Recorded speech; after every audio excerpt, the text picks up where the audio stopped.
How to create cutout meme video effect in CapCut. Hello everyone, this is Sabrina here to help you today. So without any further ado, let's get right into the video.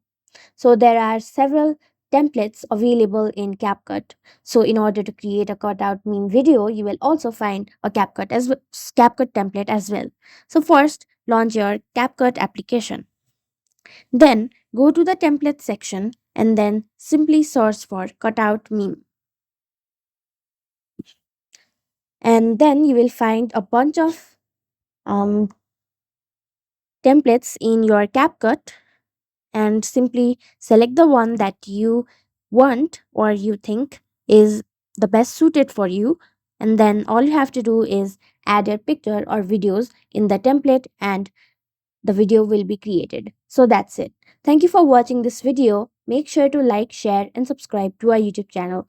If you got any questions, comment them down and I'll catch you in the next one.